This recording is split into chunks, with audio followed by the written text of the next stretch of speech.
तोतली परी। इलाज के बाद पीहू परी का तोतलापन दूर हो जाता है। पीहू परी और आदि खुशी खुशी अपना जीवन यापन कर रहे होते हैं। कुछ ही दिनों बाद उनके घर में एक नन्ही सी बेटी का जन्म होता है, जिसका नाम वो प्यार से सोन परी रखते हैं। सोन परी को सभी बड़े लाड प्यार से पालते हैं। सोन परी जब बड़ी होती है तो वो भी तुतलाकर बोलती है। सोन परी के साथ पीहू के तुतलाने की बीमारी फिर से वापस आ जाती है। अब तो आदि को अपनी पत्नी और बेटी के तुतलाने की वजह से हर जगह ही शर्मिंदा होना पड़ता है। आदि बेचारा कर भी क्या सकता था, फिर भी उसने अपनी बेटी और पत्नी को कम बोलने की हिदायत दे रखी थी ताकि उसका मजाक ना बने। आदि के जिगरी दोस्त अविनाश आदि के घर अपनी शादी का कार्ड देने आता है। आदि, यह मेरा शादी का कार्ड है। 13 तारीख को मेरी शादी है। तुम्हें भाभी और बच्चों के साथ आना है। हम जरूर आएंगे। सभी शादी में जाने के लिए तैयार हो रहे होते हैं। माँ, मैं अच्छी लग रही हूँ ना? मिली गुड़िया लानी तो बहुत ही सुंदर लग रही है। तुम दोनों का लाड प्यार हो गया हो तो चले। हाँ जी, चलिए। चुप, एकदम चुप। मुझे नफरत है तुम दोनों माँ बेटी की आवाज से। और हाँ, ध्यान रहे, पार्टी में अगर तुम दोनों में से किसी ने भी कुछ बोला या मेरा तमाशा बनाया, फिर मुझसे बुरा कोई नहीं होगा। पहले ही तुम दोनों की वजह से मुझे काफी शर्मिंदगी उठानी पड़ी। इस बार मैं माफ नहीं करूँगा। दोनों माँ बेटी हाँ में सर हिलाते हुए आदि के साथ पार्टी में जाने के लिए घर से निकल जाते हैं। हे अविनाश, कॉन्ग्रेचुलेशन, शादी बहुत बहुत मुबारक हो। थैंक यू यार, तुम लोग पार्टी एंजॉय करो, मैं अभी आया। अरे पीहू, ये साड़ी तो तुम पर बहुत जच रही है। कितने का लाई हो? पीहू कोई जवाब नहीं देती है। अरे, मैं तुमसे ही बात कर रही हूँ। बड़ी घमंडी हो गई हो तुम तो, सीधे मुंह बात भी नहीं करती। सुनीता आंटी को इस तरह अपनी माँ की बेइज्जती करता देख सोन परी से रहा नहीं जाता और वो बोल पड़ती है।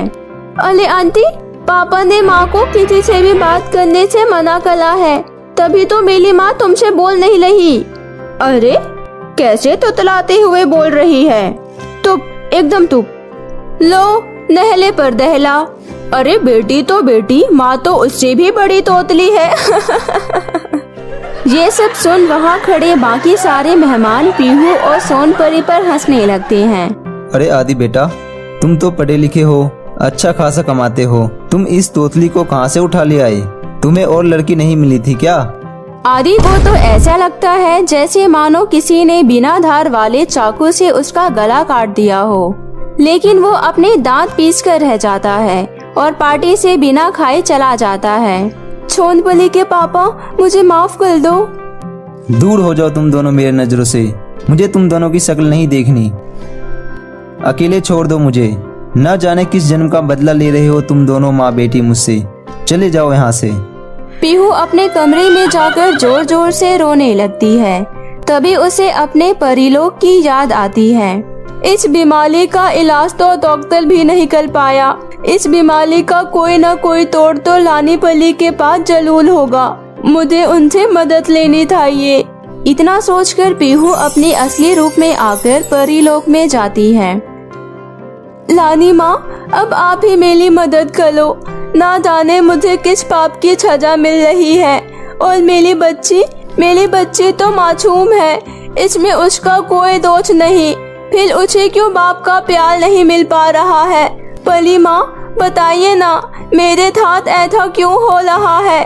बाकी की पलियाँ तो मेरी तरह नहीं बोलती और ना ही पृथ्वी पर मैंने किसी को इस तरह से बोलते हुए सुना। मेरे साथ ही ऐसा क्यों पली माँ?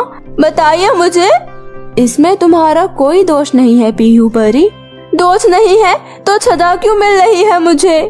एक बार तुम्हारी माँ की गलती की वजह से हमारी परिलोक की देवी बहुत नाराज हो गई और उसने गुस्से में आकर तुम्हारी माँ को गूंगी और उसके अगले 7 पीढ़ी को तुतलाने का श्राप दे दिया।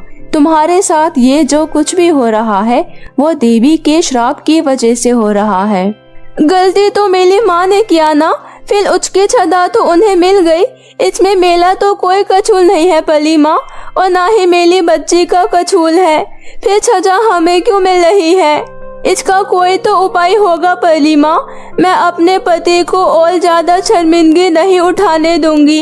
कृपा करके मुझे कोई उपाय बताइए। ये लो, ये लाल सरोवर का पानी है।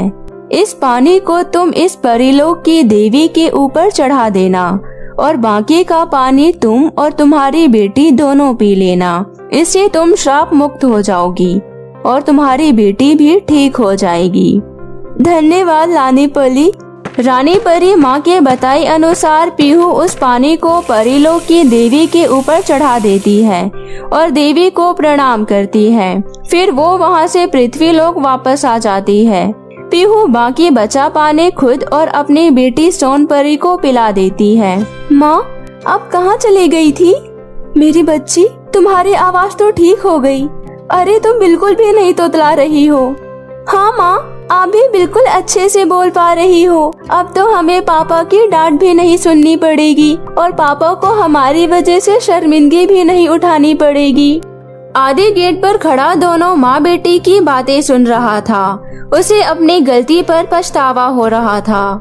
फिर वो उनके पास जाता है और उनसे कहता है, तुम दोनों मुझे माफ कर दो। मुझे माफ कर दो सोनपरी की माँ। मुझे इस तरह तुम दोनों पर गुस्सा नहीं करना चाहिए था। माफ कर दो मुझे। आप क्यों माफी मांग रहे हैं सोनपरी के पापा? बल्कि आपको तो खुश होना चाहिए, क्योंकि आपकी वजह से हमारी बीमारी सदा के लिए दूर हो गई। तो मेरे प्यारे दोस्तों, अगर आपने तोतली परी पार्ट 1 नहीं देखा है तो लिंक डिस्क्रिप्शन में दिया गया है, आप वहां जाकर देख लीजिए। अगर आपको इसका 3rd पार्ट चाहिए तो हमें कमेंट करके जरूर बताएं। हम आपके लिए जल्द ही 3rd पार्ट भी लेकर आएंगे। तो दोस्तों, अगर आपने अब तक मेरे चैनल मिनी एंजल टीवी को सब्सक्राइब नहीं किया है तो जल्दी से अभी नीचे लाल बटन दबाकर सब्सक्राइब कर लें और साथ ही इस बेल आइकन को दबाना ना भूलें। मैं आपके लिए ऐसे ही मजेदार कहानियाँ लेकर आती रहूंगी। Bye bye.